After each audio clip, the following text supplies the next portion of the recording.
So anyway, yeah, I don't know if you can see it like right here over my shoulder. Oh, yeah, yeah. Yeah, that's the comic, and it is signed to James Crossed Out Finch. Yep. Um, and I don't know I know you can't see from here, but even down in the corner is the Polaroid.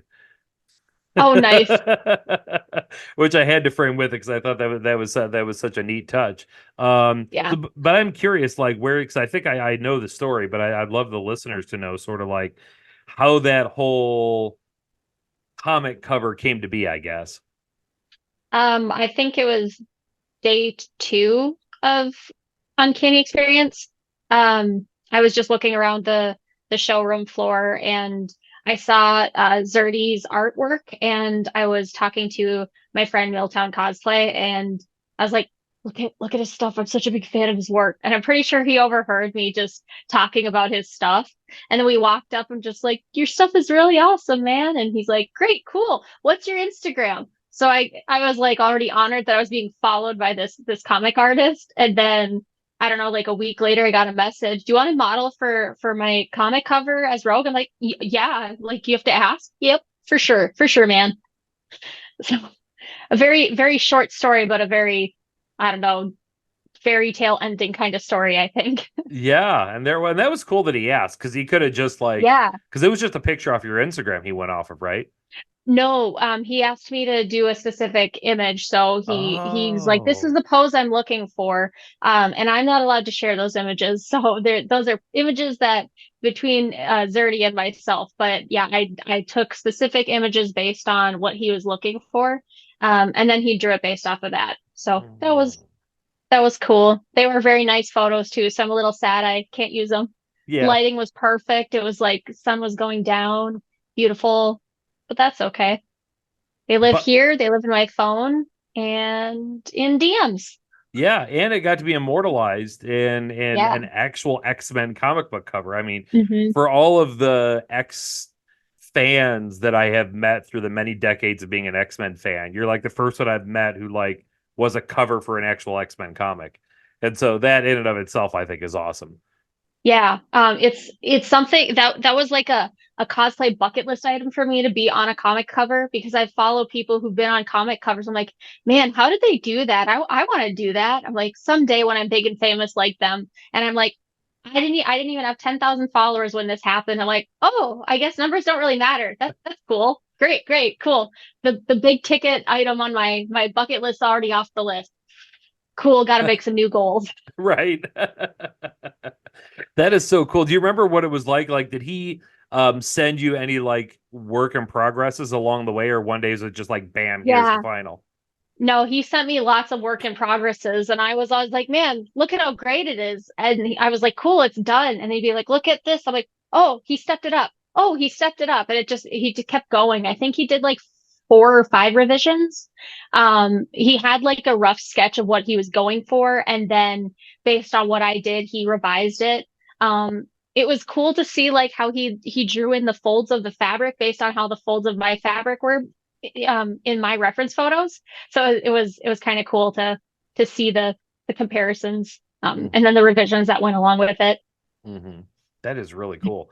Yeah, and then you got to do the whole like comic book signing thing, like autographing comics, which for Yeah, me is a bucket list item that I know I'll never fulfill because who's gonna care if I sign a comic? But it's yeah, gonna happen. yeah, we'll see. One day they'll be like, "Oh, we've decided to feature Mojo in this comic. Would you mind modeling?" And I'll be like, "Yeah, sure, I guess." But the that was really God, I feel terrible now off the top of my head. I don't remember the name of the comic book store. Oh, that was comic book college. Comic Book College. Yes, they're Yeah. in Minnesota where you did the signing. That was a Mhm. lot of fun and that was a really good turnout too. Yeah. Yeah, I was surprised by how many people actually showed up. I was expecting like 10 friends and that was it. No, there were people I'd never met before who were just showing up and I'm like, "Oh, I feel special." It's like I didn't expect random people to show up to buy a comic to get a signing or a picture with me or anything like that. Um, being a cosplay guest at a con, it's one thing because people are gonna walk by, friends are gonna be there anyway, and then people walk by, oh, cool, you're a cosplayer. They strike up conversations, but they're not there for me. So it's just it was cool that people were turning up at this signing specifically for me. Yeah. Did you ever get a final count? I didn't count. I think I've sold 40 comics though. So it's yeah, I've written everything down, but I haven't paid attention, I guess. I've just gone by names, not numbers. I still have one more batch of comics to send out. I'm so close to done. hmm Yeah, And that'll be nice. that was a good deal. I was very impressed because I was there for I think 90% of it. And it was a Yeah. steady stream all day long. Yeah. Like just Yeah. people coming in and getting the photos and getting the autographs. So that was cool that Adam was doing the comic book pressing on top of it. Yeah. Um Yeah, that was really nice. and I love the one of the things I guess you would have on what you call like your menu of like whether it's photograph, signed comic, or whatever, was to like recreate the Rogue Apocalypse picture. Which between that and C2E2, I'm still kicking myself because I really, really, really wanted to do that with you. Except I wanted to be Rogue in the picture because I think that'd Heck be yeah, hilarious. But yeah, one of these cons will get around to that.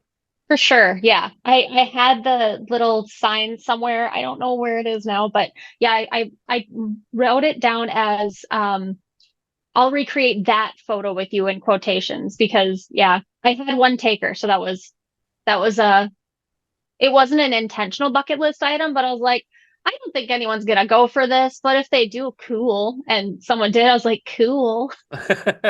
He's got it as a poster. It's his living room wall now. Like, Yeah, for yeah. sure. I get it.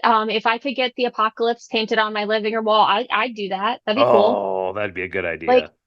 yeah, yeah, that's a when I have my own house, I guess. Yeah. Yeah, we need to talk about that because yeah, we could probably do some fun photo edit. I've already got like ideas kicking around in my head over that, but I don't want to say it over the air and then, you know, look like an idiot when I can't produce it. Yeah, so that's cool. So you met Sergi at Uncanny Experience. Hmm. This past September was the first Uncanny Experience, and we have now what is being dubbed the sophomore year coming this September. And as anybody Hmm. who's listened to this podcast, you are already getting sick of me saying Uncanny Experience, folks, go get your tickets. It's going to be amazing. I'm going to keep talking about it. For you in that whole thing, how was the experience being at the Uncanny Experience? So since I was really new to it, I basically started getting into X-Men more like diving into it because of, Dylan and Chandler. Like I had a passing interest, but I always thought of it as like this is too nerdy for me. And then I started watching it. I'm like, no, this is the perfect amount of nerdy. I like this. This is great. Everyone's great. And so it was nice to attend the first year. And I signed up as a volunteer actually, so I would get a free pass, and I helped out at the con. Um, and it needed I helped out a little more than I was supposed to, which was great because I would rather otherwise I'm just gonna stand around, I feel like. And I hate feeling not useful. So that was a really nice day one of helping out, and day two, like letting loose and being crazy, having fun with friends and stuff. Yeah, Some it some was. good interactions. Yeah. Yeah, it was a really really fun time. I'm so excited for this year. And yeah, if you're not an X-Men fan and you're friends with Dylan and Chandler, you will eventually become an X-Men fan. Like Yeah. they just like I've been exude X-Men passion.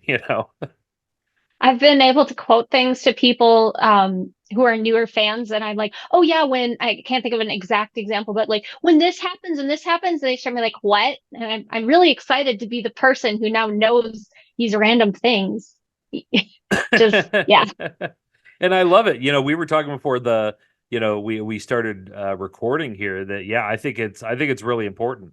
Especially with X-Men 97 that's out, we have so many new X-Men fans who are coming to the fold, and I say, it's a family. Like the more the better. Like I can't be one of those people who's been an X-Men fan for 30 plus years gatekeeping because there were people who were X-Men fans before me. So, Right. can't be one of those people. So that is really fantastic. How deep have you gotten? Have you like gotten the inkling to like get into comics, or how's that going for I you? I don't read comics because I don't have the brain power, the time, the money. I Yeah. don't have any of that. So cosplay is like my main passion. So anything that's accessible is what I usually get a hold of. So more often than not, it's watching TV shows or movies. Like I've seen a good chunk of the movies. I haven't watched any of the new movies or any of the films since Uncanny Experience. I haven't gotten back into the film side of it. Um, but watching the X-Men 92 or the original X-Men animated series, it's so weird to see all of these storylines condensed into one film and be like, oh, I get it. I get it now. I see what they were trying to do. I get it. So, I kind of tangented there. So I can't remember what I was saying, but yay, X-Men. No, comics, no, because I just don't have time. That is true. It can be a lot, and that's one of and especially it's going to change here now in the next month because they're like rebooting. But for a long time, there were so many X-Men titles. Like I could understand Mhm. like somebody being a new fan, how daunting it is. They'll be like, "There's X-Men Red, X-Men Dead. What is all Mhm. this?" There's so many X-Men titles. And Yeah. you're not wrong. Like the money aspect of it is like legitimately a thing. Like Yeah. I was one of those people who like, back in like the 90s and early 2000s, I was really big into comics and not just X-Men comics, but all Marvel comics. And here I was like young and in college and sat down one day and realized like just how much money a month I was spending on comics. And it was like Yeah. half of my rent every month. And I'm like, this is Oh, ridiculous. Like, so I actually quit yeah. reading comics for like 10 years, like because it was like an addiction. Like, Yep. you get this one, you got to find out what happens in the next one. Then you got to find out what happens into the tie-in, and then you got to find out what happened to the tie-in to the tie-in. And yeah, Right. it gets absolutely ridiculous. And time too. Like if you're buying that many Yeah. comics, who has that time to sit and read all of them? Right. The reading the comics, going to the comic book shop, because then you have to, I don't know, generally I haven't really done comic book shopping in a comic shop. If I get a comic book, it's usually a friend buys it for me, or I find them at a garage sale or something. I'm like, ooh, comic book. I'm just gonna buy this and rescue it because Mm. that's what I want to do is rescue the poor comics that were discarded in a garage sale. That's rude. So Right. Yeah. Yeah. Yeah. There's somebody's childhood memories and they're getting sold for 50 cents a yeah, pop. Like they yeah, deserve a literally. home, a good home, like a Exactly. pet. Yeah. Yeah. Yeah, they're all safe and lined up neatly inside a box. They look good. I'm gonna move them into my comic book box over here so they'll all be nice and standing up, nice and safe in a box. It'll be good for everyone. Hmm. They'll have friends. Yeah, there you go. That'd be an interesting concept for an idea if like comic books had their own like Toy Story type story. Like when the adults aren't around, like the characters get out and play. Dude, I like that. Yeah. Dang it. It's a good idea. Somebody's gonna steal it now. Yep, you put it out there. Yeah, the other thing is because I get asked this a lot. I don't remember like how much it is, but they have that like Marvel Unlimited. I don't know if you've ever seen it where it's like it's an app you can have on like a tablet or a phone that lets you read comics and there's like, Marvel's like entire catalog is Yeah. there. I don't remember how much that was. I wanted to say it was in the range of I'm gonna be so Was it wrong. like $14 or something? Am I crazy? Yeah, no, I think you're right. Like I want to say I paid like 50 or 60 for like a year. So that's Oh, like okay. for a full year where it's like anytime you want. The Yeah. only the only issue that it comes into is that new issues of comics tend to take months to be available on there. So if there's like Yeah. a current storyline going on that you're talking to your friends with and you're like, "Yeah, I'll get Yep. around to it in August." Like that, yeah, that's not Yeah. fun. Yeah. I watch YouTube a lot of times to keep up, not keep up with stuff, but if I'm not watching an actual film to kind of brush up on a character, I'll go to YouTube to figure something out. Um, but I mean, I feel like I miss a lot when I'm watching a breakdown of XYZ character, and I'm like, oh, this is all very useful information, but I don't actually know their personality. I just know their backstory, and I Hmm. think that that loses. Like, if you watched a video on Deadpool's backstory to learn who Deadpool was, you would have no idea who he was. Right. That's not a true. You'd think he'd be like this brooding kind of emo kid almost based on his backstory, but no, he's funny as heck. So Yeah. I love that. That is absolutely so dead on. On the flip side, it's kind of like the pros and the cons, though, where it's like at Hmm. least YouTube is there now. And I have to say, even like Wikipedia, and there's so many Yeah, websites out there that's now that true. are like every time a new comic like issue comes out, they have like a full like review of the comic breaking down what happens. I'm gonna sound Hmm. like the old guy in the 90s. We didn't have that shit. Like if you Right. missed the issue and it was sold out, I lived in a small town that had one comic book store. The other closest one was like 45 miles away. And imagine being 13 years old and trying to talk your parents and to make an hour and a half round trip so you can maybe find one comic. Yeah, that was like if you missed it, you missed it, and you couldn't like go on the internet and find out what happened. Right. But yeah, I love that like brooding guy because yeah, if you just read like a bio of Deadpool and even then it just said, oh, and he's unhinged, you'd maybe think he's like one flew over the cuckoo's nest insane and not like actually Right. the guy we know. Right. I'd picture him more like the Crow. Um, if you said unhinged, I'd be like the Crow. There we go. That's him. Yeah. Yeah, that is yeah, you're absolutely right. So yeah, like I said, we got sophomore year of Uncanny Mhm. Experience coming up. Have you Yeah. I'm sure at this point in time you've got cost plans locked in for Yeah. that one. Yeah. I Are have you able to one. reveal anything or are you playing it close to the chest? It's kind of a secret, but I'm gonna make a Hellfire Gala look for this character. This Oh, character has one outfit for Hellfire Gala, but I don't like it, so I'm gonna make my own. nice. Yeah. Yes. So we'll see how that goes because I just have a base dress picked out. That's it, and then we'll see how it goes from there. But I'm excited. So one outfit, body paint. Those are the hints. Yeah, okay. So someone will get it. Yeah, I'm not going to start guessing because I'm worried that No, I'll hit luck and actually guess it. Then you got to be like, I don't know. not knowing, bud. Well, good. I'm looking forward to it. Yeah, we're just what a little over 3 months away, and Ah, that's scary. I know to think So about. close. I've Yeah. got I've got my cosplay, my main. I think probably the only cosplay I'm doing for it. I've got Hmm. 100% locked down. I had a one really good day at thrift stores and got everything I Nice. needed, like bam. Nice. Um, and I'm not going to reveal it, although it's for somebody who follows me closely on Instagram and kind of knows an inside joke that's going on with X-Men 97. They'll probably be able to guess it, but I'm just going to wait until the day of because it'll be so funny. Um, because the character is not a member of the X-Men, and that's what makes it fun for me. But yeah, 3 months away. Here we go. Yeah, my wife's in the same position because she's got I'm just gonna say grandiose designs about a cosplay she wants to do.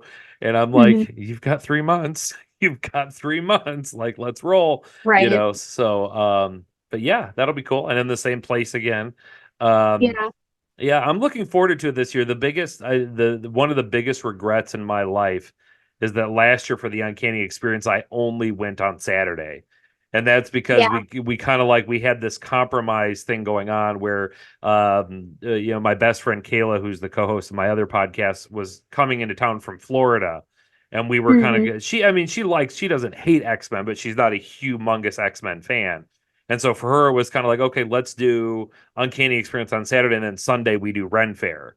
Oh, sure. So that was the agreement that we made, and I was like all for it. Like, hey, I'm just excited I get to go. And Right. the biggest misnomer that I had is like you've been to plenty of cons, right? Like a con is a con. Okay, Yeah. Uncanny Experience is not just a con. Like Saturday and Sunday were different things, and it Yep. wasn't until like the night of like Sunday after Ren Fair when I'm like scrolling through my phone and seeing everybody's posts and stories from Sunday at Uncanny that I was like, oh no, oh I can't believe I You missed missed all that. graduation. Yeah, I didn't get a certificate. I missed graduation, but yeah, not this year. We got a hotel right next to the Minneapolis Club, and Excellent. we're just gonna knock that thing out both days. Record some nerds walking in from your high up hotel room. I will. I will. That's Good. like, yeah, Perfect. just gonna do some mutant watching. Yeah, gonna get a lot of stuff on camera that weekend. Hint, Good. hint. Good. Anyway, uh, so speaking of cons, like this is like not entirely X-Men related, although a Mhm. little bit, but yeah, this past March you got to do your first WonderCon. Yeah. I know we talked about it some privately, but like, hey, Mhm. what was your first experience at WonderCon? I liked it. The rain definitely put a damper on it, but I think it was really great. I do like how picturesque everything is around there. It's a like it probably would be comparable to C2E2 if it wasn't for the rain. Um, yeah, it's like up there for one of my favorite cons, I think. I like Uncanny, Dragon Con, C2E2, and WonderCon. Those are the fun ones that I want to keep going to. Hmm. So yeah, it was really great. Yeah, the rain did put a damper on it. That it was my second WonderCon, so it's not like I'm an old Yeah, school WonderCon veteran. But the year before it was amazing because it was like 75 degrees and sunny all weekend, which is normally the weather there year round, yeah, you know. right, But we just got we got the unfortunate rain. Yeah, I do as you know, C2E2 is my home con. I will never say a bad thing about C2E2. I love C2E2 so right, much, but I have to admit WonderCon the two big things that are the differences. WonderCon is like the whole outside area with the fountains. I mean, it's so great for getting right. pictures. And so many great cosplayers live on the West Coast. Yeah, And yeah, they all go to WonderCon, and very few of them make a trip to the Midwest for C2E2. right. They're missing out though. I mean, we're here, so they should really come see us. That's what I say. Like the Midwest is the best. And I'm Yeah. tired. I'm tired of hearing this Californication stuff. Like, I'm sorry, Chicago's the best city in the world. Come to Chicago. Come to C2E2. You'll love it. Batman, you know? Yeah, Batman. absolutely. Yeah, and phenomenal pizza, hot dogs, yeah, everything. Um, so yeah, cool. What outside of that, I don't remember. Did you come to the X-Men fandom panel? At WonderCon, no. I did a lot of walking around in circles because that's usually what I do the first year of a con. I'm like, Right. I don't know what to do. So I just walk around until I bump into someone. So I got to see some friends for the first time walking around at WonderCon. So that was really cool. Beth Cosplay, I saw her. And I saw Dark Matter Cosplay multiple times. We've done a shoot together when I flew out to California in the past, but that was really cool. And oh, the name escapes me. He does the Hulkling cosplay. Um, I met him and the Wiccan because they did that little YouTube series. It's like a 9 episode short series. Oh, I'll show you. I'll show you. Oh, Don't okay. worry. I'm I drawing think a it's literally blank. called I think it's literally called Hulkling and Wiccan on Oh. YouTube or Instagram. And it's really cute. It's really cute. Oh yeah, I'll have to look But I into got to that. I meet hadn't heard of that. like yeah, I got to meet them. I want to say his name is Nathan. I feel really stupid right now. But It's all good. Yeah, yeah. it was fun. I enjoyed this WonderCon. For some reasons, we're on the first one. The problem I had with the first one is not being familiar with the area. I was in an Yeah. Airbnb like 40 minutes away. So it was like once you left the Ooh, con, like you were done you were for the done. day, you know. Yeah. But this time around, having a hotel like right there within walking distance made all the like I could just like, I'm kind of like feet are hurting a little, Right. kind of feel like decompressing a little. I'll go back to the hotel room for an hour and then lace back up and Right. come right back in. And that was a ton of fun. Yeah. Yeah, that was very convenient. So thank you for the invite because that helped a lot. Oh yeah. Yeah. It I wouldn't was have been able to go if it wasn't for you, honestly. So thank you. well, and I'm one of those people, like I said, the year before was my first WonderCon and I loved it so much that like Hmm. anything I can do to like help someone get to a con or increase their con experience, like Yeah. absolutely. I'm all about it. Yeah, that was kind of fun because it was like we were for those of you who are out there, Nikki and I, we shared a hotel room. And it was at WonderCon, and it was more like roommates with a hotel. Like we just saw Yeah. each other in passing. Like, Yep. like Literally. we we did a couple photo shoots together, which turned out amazing. Yeah. Yeah. But outside of that, it was kind of like, oh, okay, hi, oh, okay, see ya, all right, bye. Yeah. It was pretty funny passing. Yeah, I think we bumped into each other in the hallways a couple times too. Man, WonderCon was so long ago. I don't remember things. You I know, can't remember anything. I was just thinking about this before because I was going through like the mental notes in my head. That was Hmm. less than 3 months ago, but it feels like it was 2 years ago. Yeah, it really does. Yeah, I was like already trying to like frame in my head, like, yeah, we were at WonderCon together, but I don't, what? Like, yeah, like trying to like dig it out of the duffling in the back of the closet, like, Hmm. and yet that was it. And even C2E2 was just a month and a half ago. And yet that feels like it That was was a month like, and a half. yeah, it feels like it was like same thing, like it was 2 years ago 6 months already. at least. Yeah, Yeah, yeah, it feels like a yeah. while. Yeah, less than two. Yeah, right about a month and a half. I mean, Oh my God, 6 weeks doesn't seem Yeah. like it feels like a distant memory already. And then you say 3 months until Uncanny Experience. And I'm like, oh, that's gonna be here quick. Yeah. Because that will be here very quick. I hmm still have a costume to finish, so I'm like, let's hurry. Yes, absolutely. But either way, it's going to be a lot of fun. Like, Hmm. yeah, dude, people listen to this podcast. They're so sick of me talking about it. But seriously, Uncanny Experience. If you haven't been there, if you're an X-Men fan, you will love. And you don't have to be like a Even deep, deep X-Men fan to enjoy it either. no, Yeah, if you've seen yeah. 2 episodes of X-Men '97 and loved it, you'll love Uncanny Experience. Like, it's just that on point. Here's what I'll say. They may be sick of you talking about it, but this is my first time on the podcast. So they can't be sick of me yet. You True. guys should go to the Uncanny Experience. It's really great. I was my first year at, an X-Men specific con or just like being someone who's very new to X-Men. I was like, oh, this is great. This is very pretty. From what little I know about X-Men, this is fantastic. And then, delving more into it before and after, it's just made the experience even better. Like Mm, knowing what I did, knowing what I didn't. I know there were people who weren't even fans of X-Men who showed up and were like, wow, this is great. Like I cried on the last day just a little bit because I'm like, what a wholesome experience for people that this really means a lot to. Like I just knew how healing this was for people who've been longtime fans. And mm, to me, that made me emotional just knowing that it was that important to people. Because it mhm. was. People were excited and I know happy tears, but tears for months afterward and just like very important to a lot of people. So if It you like X-Men, was. you like Uncanny Experience, I promise. Yeah. And I was 100% one of those people, Hmm. having been an X-Men fan since I was in, elementary school. And something about just like sitting in the same room as Chris Claremont. Because like through the Yeah, late 80s, early 90s, I loved the X-Men and like you would just see, the internet didn't exist, so you couldn't Google Chris Claremont. You didn't know what he looked like, you didn't know any of his bio, right. any of his background. It was just a name. But he was Yeah, making these stories that were like the stories of my childhood. And then all of a sudden, there I am at Uncanny Experience, like third row as he's up there giving a lecture on mutant history 101, and I'm just like, yeah. yeah, I had a hard time listening because I just kept staring at him like, oh my God, that's Chris Claremont. And then of course the Lee Walds were there and voice actors from the animated series. Hmm.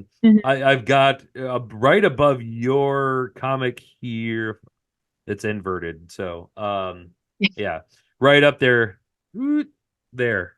You got it. There it is. Yeah, there it is. There's it's an action figure Wolverine, action figure of Jubilee, that are in boxes that are made to look like VHS tapes from like the animated series. Nice. Autographed by Kel Dodd and Allison Court. That That's I got at cool. Uncanny. Like just having photos of like, with Yeah, Kel Dodd, because I know they yeah. hear it. They hear it a million times a day. That the voice of my childhood, but 100%. I mean it is. Like Right, I can't I can't still to this day can't read a comic with Wolverine in it and not hear Cal Dodd's voice. right. That's just where we You are. know what? So you know how I said I'm a new X-Men fan? I have an X-Men wall now though. Like Oh, that's how much it means now to me. So I've got it's not really easy for me to show off, but I have my diploma, I've got my poster from X-Men, I have a photo from Allison Court signing from at C2E2 she signed something for me. And then I've got an acceptance letter from Harry Potter. That doesn't really count, but it was in the school vibe, so it's over there. well, it's like the And then British I've got version of a Xavier's. exactly. And then I've got a Hellfire Gala acceptance letter to the ball or whatever. I'm saying that wrong, but the The gala. There we go. gala. The gala. Yeah, that's my little X-Men wall. And then I've got my X-Men robe wig below it. And then when the other wig is done, it's gonna go on next to that one as well. So Mm, it'll be pretty evident what's going on over there eventually. fantastic. And that's Yeah, obviously, yeah, and that is good. That's a good sign that you're well on your way to being a budding X-Men fan, because yeah, yeah, I have my X-Men wall behind me. And this isn't a podcast studio. This is legit my living room. Like this is just a wall in my living room of yeah. statues, comics, and gigantic posters everywhere. Because yeah, kind of eat, sleep, breathe it at this point. That's fair. I will be there very soon, I'm sure. Good, good. I'll keep an eye out Yeah, for it. Do you yeah. yeah, Thank you. that reminds me, I got a little memento I'll have to give you next time I see you. Oh, Back in awesome. the 90s, Pizza Hut did this whole um promotional thing with X-Men the animated series, like where you could Hmm. get these like kids meals that was like a personal pan pizza and an X-Men pizza box and everything. I managed to get a Nice. whole sleeve of the plastic cups from that Oh, promotion. cool. Yeah, That's cool. I'll make sure I get you one. You can add it to your collection. Sweet. They throw it up there on the Perfect. wall. Little piece of history and nostalgia for you. Yes, I'll make a spot for that. Cool. Cool. Well, there we go, man. We kind of like tore right through that thing, like nobody's Sweet. business. But Yeah. yeah. But for those of you, I mean, obviously anybody who's seen this on social media, it's tagged and everything. But your Instagram is Koala bear cosplay. It's cola with a K. it's not koala, Not koala. It's not cola bear. koala, koala bear cosplay.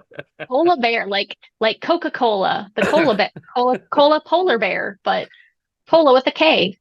My mom called me Cola Bear when I was a kid, so that's where Cola Bear comes from. That is perfect. That is perfect. Yeah. As a total side note, I realized I probably need to message Eddie. Yeah. Um, Purely just because like his Instagram handle is Milltown Cosplay. And Hmm. he had made a joke a while back about how people call him Milton all the time and it drives him nuts. And I started Yep. calling him Milton as a joke. And I think at Yeah. C2E2 one time he gave me kind of a funny look. Like he thought I was serious, like I was one of those people. Like, no, no, no, I'm just making I know your name's Eddie. It's all good.